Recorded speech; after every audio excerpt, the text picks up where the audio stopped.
Keir Starmer must have said one quiet prayer this morning. Please, Lord, make sure that Donald Trump does not win the US election. It's hard to see what the pair would possibly have in common, of course, but more importantly, the Trump campaign has now filed an official complaint about interference by British radical leftists, otherwise known as officials from Sir Keir's Labour Party.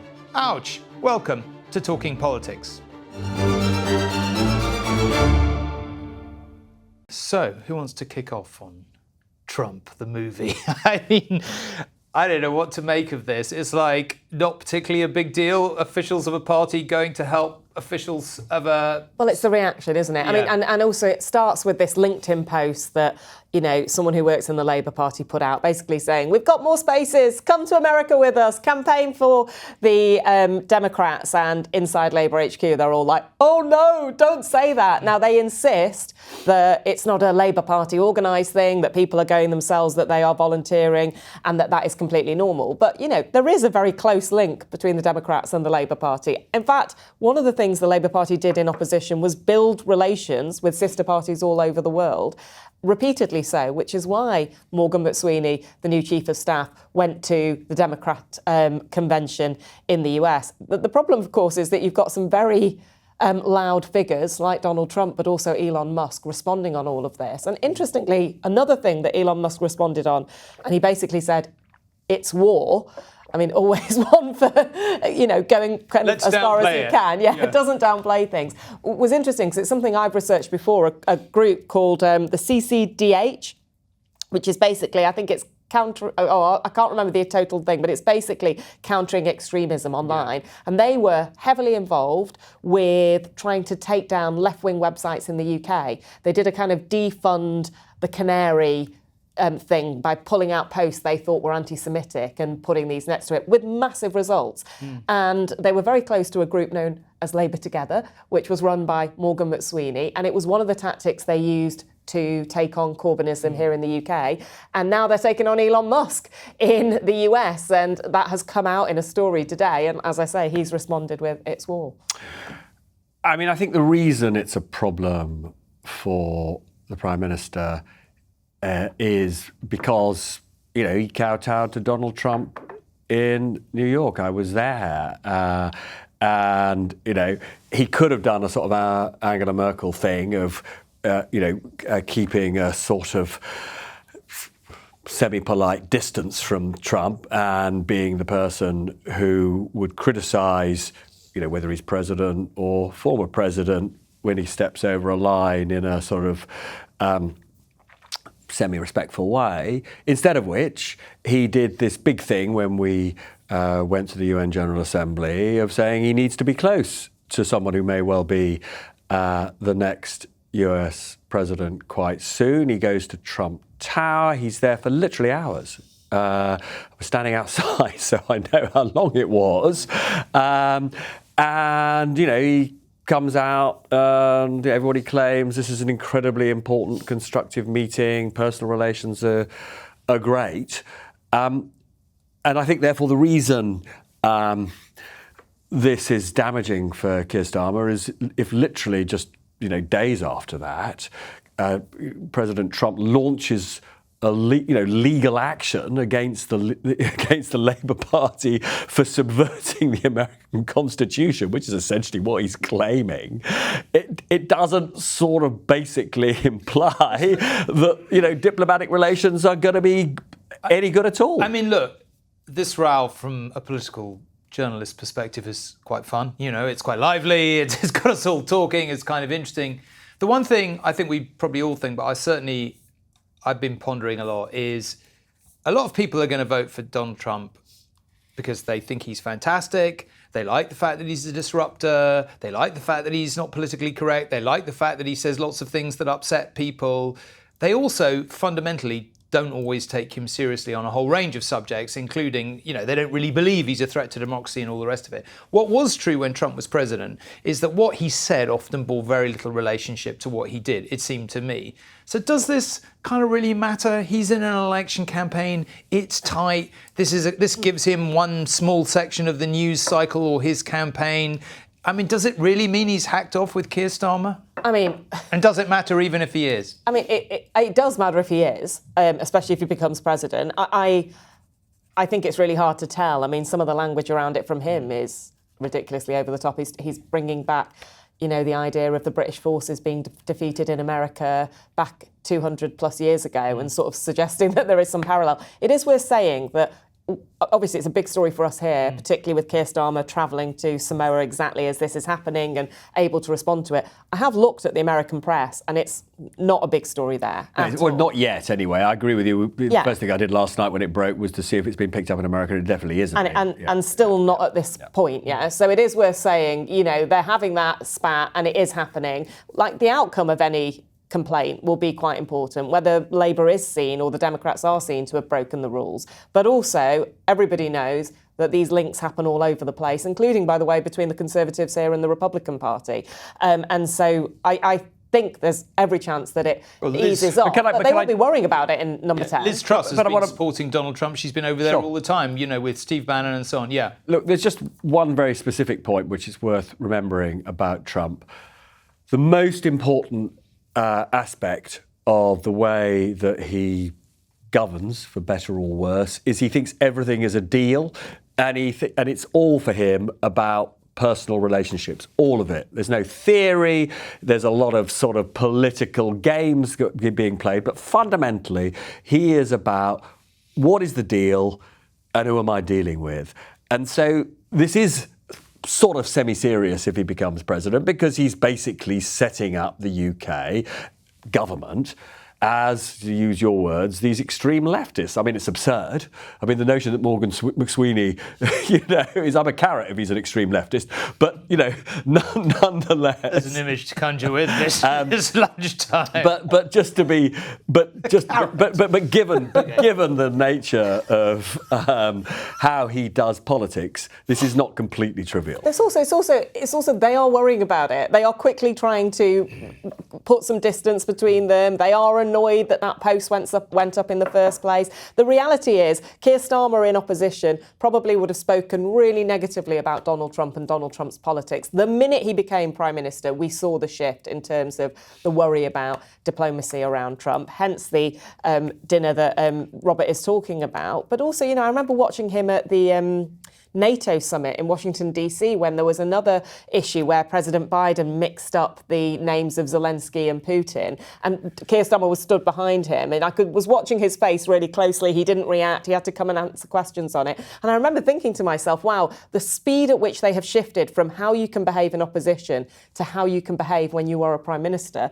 And you have to build relationships with whoever leaders of other countries may be. I don't disagree. You both said that it kind of matters. I don't disagree with you. But I think we should try and crystallise for our audience, why does it fundamentally matter for the leader of the United Kingdom to have a good relationship with the President of the US? Obviously, you don't want a terrible relationship, but does it actually matter in procedural, in policy terms, in terms of the everyday lives of people in this country? So we believe in the international rules-based system of law. Donald Trump apparently less so. It's really, really important at this incredibly unstable time, whether it's conflict with or tensions with Russia, with China, with Iran, that we're able to have a dialogue with the President of the United States to stick to those values and principles. And the more that relationship is in jeopardy, the worse it is for us, the worse it is for the world. And at a moment, by the way, where countries have not gone to Samoa for what is being seen as a kind of UK-backed, jamboree event, something that's so important to us and the royal family, and are turning instead to an event organised by Russia. We have major countries. India, South Africa, potentially should have been at Chogam. Who are going, to... They're in Kazan, with Putin and Xi. Yeah. And so our relationship with the US, I think, has never been more important when you consider the kind of geopolitics.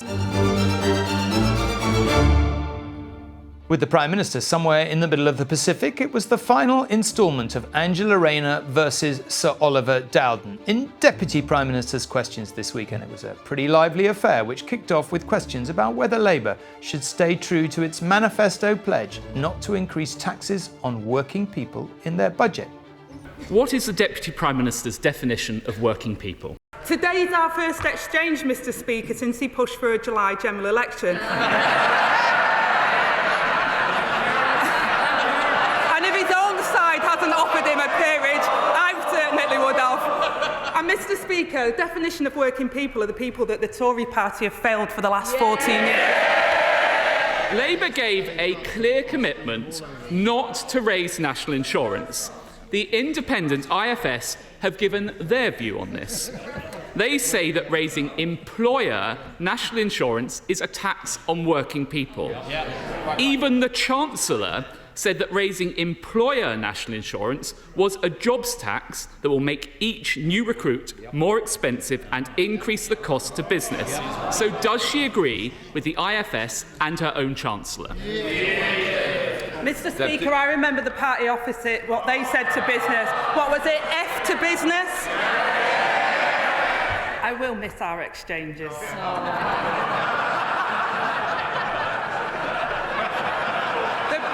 Gingers, the late nights voting.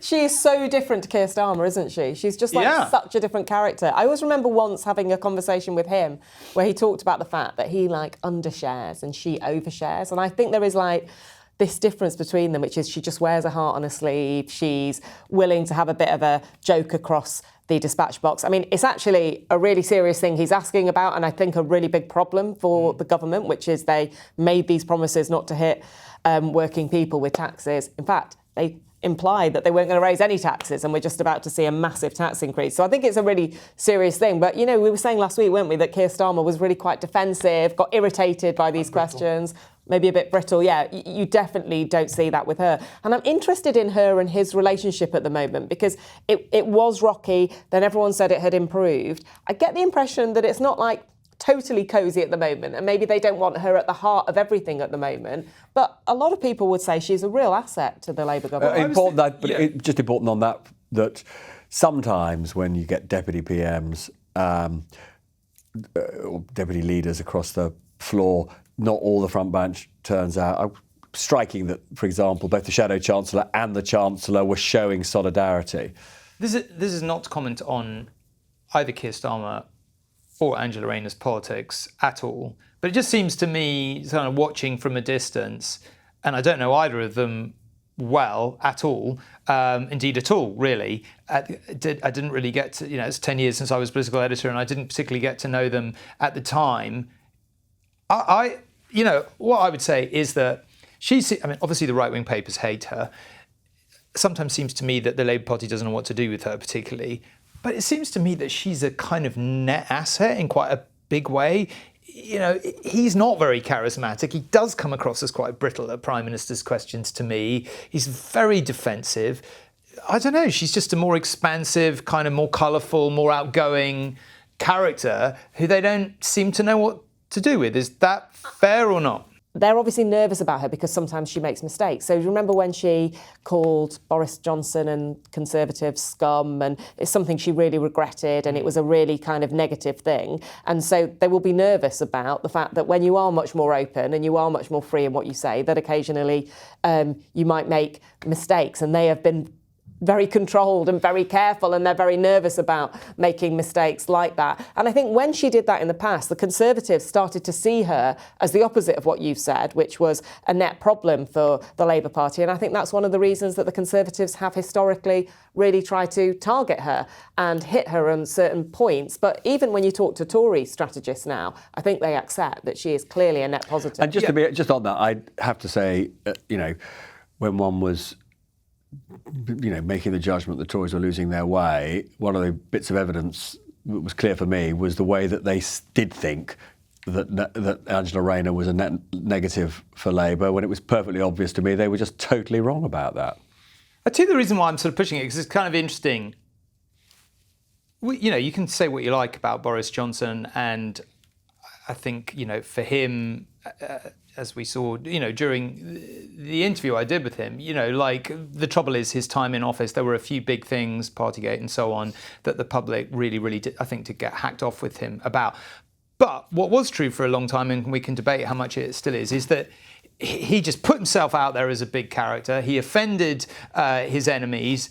But the public just kind of thought, well, he's a big character, and they excused him a lot. And I sort of wonder whether the public would probably be more forgiving than a lot of Labour strategists think about Angela Rayner's mistakes, in inverted commas, if that's what they were, because I just sort of sometimes feel like the public get a bit fed off of politics being grey, and they quite like big characters to walk on the stage and sort of own it. Is there something in that, or am I talking nonsense? I definitely think we're always short of characters in politics, and people engage and think about them and, connect with people who are more interesting. You were doing the Boris Johnson interview in this very Studio, room, and I was just round the corner because I was cutting it down for the evening news, so I was watching it all as it was as you were doing it, and I was saying to our producers here, I mean, he's just got so much personality. It's so interesting to watch him. He's like the type of politician we don't have much of now.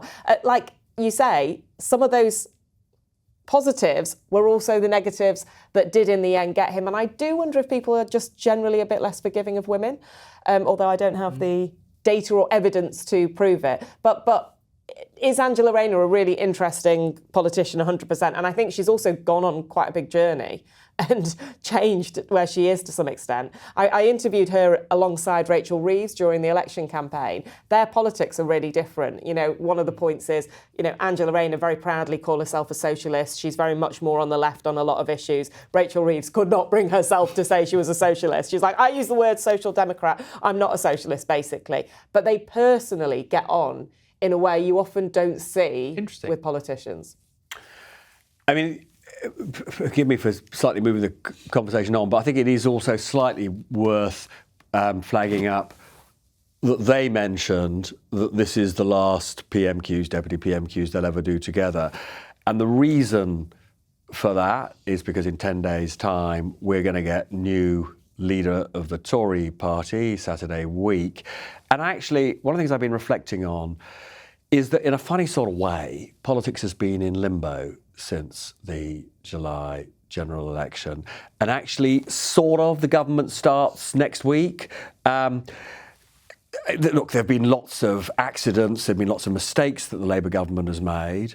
But the big moment, the moment when we can really properly start to assess it, is the budget, right? It's going to be this incredibly ambitious budget in which they're going to raise taxes by about 35 billion to fill a hole in the public finances to fund public services of about 40 billion. There'll be some belt tightening, but there'll also be an enormous amount of money for the NHS. I don't think there will be anything that looks like explicit austerity, but I don't think any department, any government department, any service, including even the NHS, will feel they're exactly rolling in cash after it, even after these massive tax rises. Big investments are going to be announced, and 3 days after that, we're going to discover who's leading the Tory party. Probably Kemi Badenoch, but we don't know that for sure. And so all I'm saying is, it's sort of, that's when it gets real for the country, and definitely for this programme as well.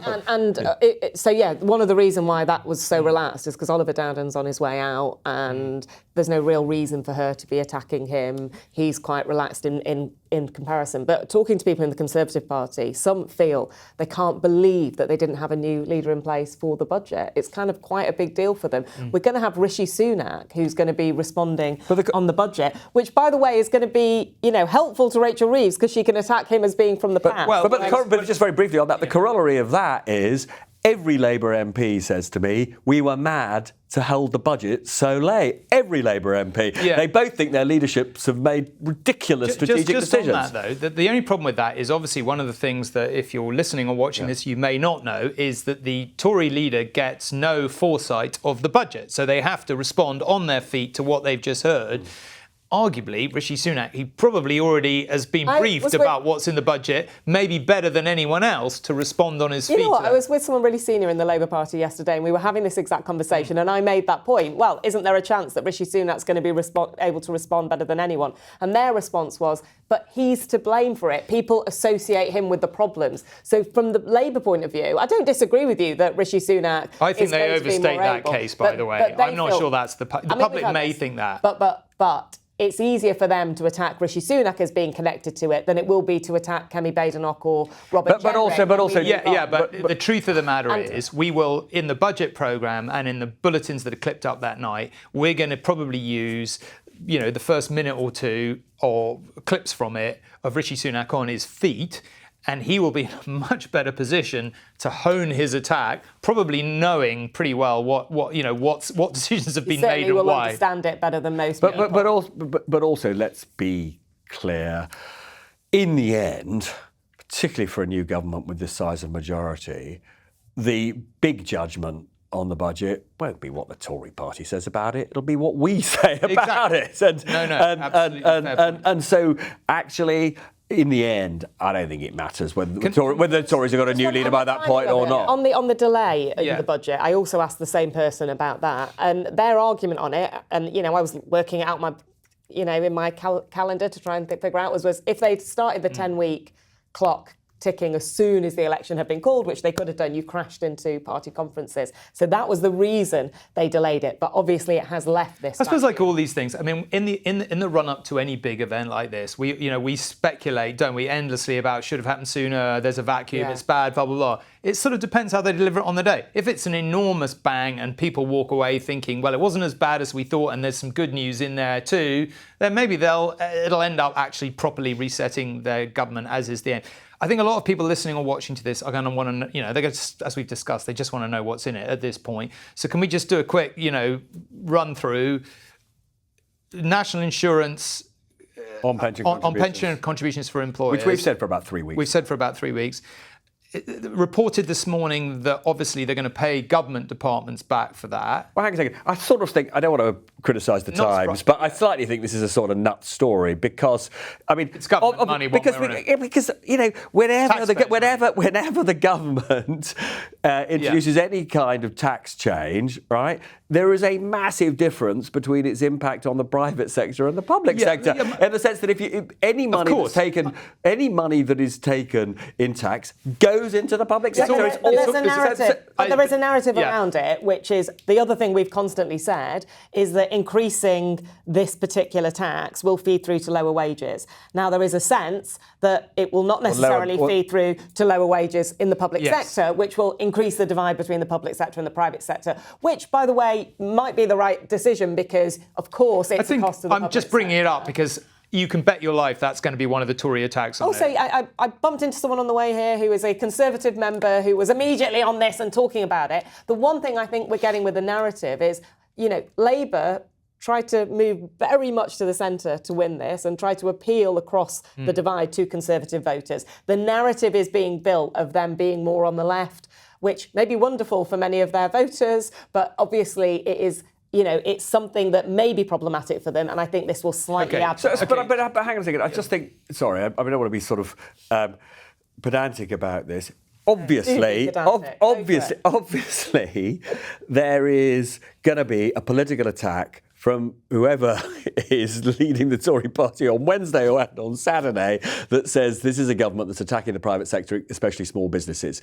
And the government will find it hard to defend a very significant rise in business costs, especially small business costs, on top of the implied costs of these new employment rights. So if you're a small business, understandably, you're quite anxious at the moment, right? Okay. But I do think, separate from that, after 14 years of austerity in which the living standards of those in the public sector has been hurt more than those in the private sector, even the Tories, I think, are going to struggle to make the case that protecting public service workers, nurses and doctors is somehow a disgrace. OK, nailed on national insurance contributions on pensions. What about CGT? Any further thoughts? Yeah, it's still nailed on. I mean, we don't know what the rates are. This is something, again, I think I did talk to you about on this programme. Interesting that they have basically rolled over to the HMRC analysis, which says that at really quite low levels of CGT, you start to lose money because people find ways to avoid it or they don't sell assets. And so it looks as though the rate of CGT will go up from 20 to 24, but not much higher than that. Separately from that, the things that I think are really interesting are, one, freezing thresholds is definitely a tax on working people. So goodness knows how they're going to defend that, but thresholds are going to be frozen for another couple of years.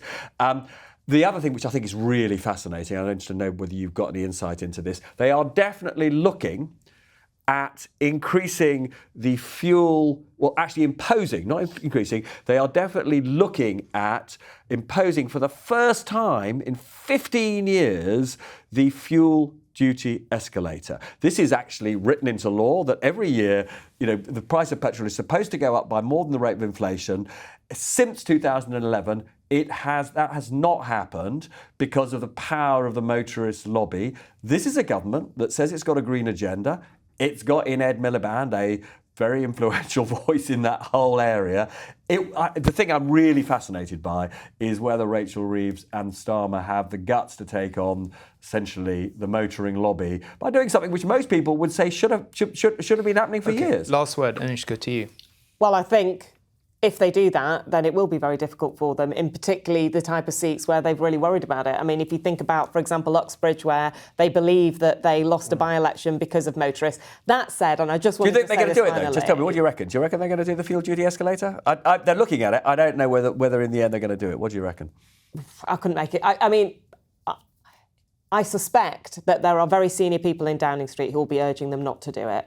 But it makes a lot of money, and you're right, it sends the right signal in terms of. And they've got to find 35 billion. It's a lot of money. I genuinely think they care about and they want to be different in terms of the green agenda. The one point I just wanted to make on the Uxbridge vote, which everyone said was all about motorists and it was all about you, Les. When you look more deeply at what happened in that vote, I think a big part of what happened was an ethnic minority population that wasn't voting for Labour, and the motorist element of it was perhaps slightly overstated.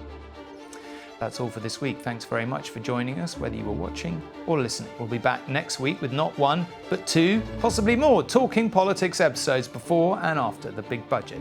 Remember, you can view new episodes on ITVX and YouTube, and if you're enjoying it, please do hit subscribe on your favourite podcast platform to ensure you won't miss out on an episode, and indeed that you make our day. Goodbye for now.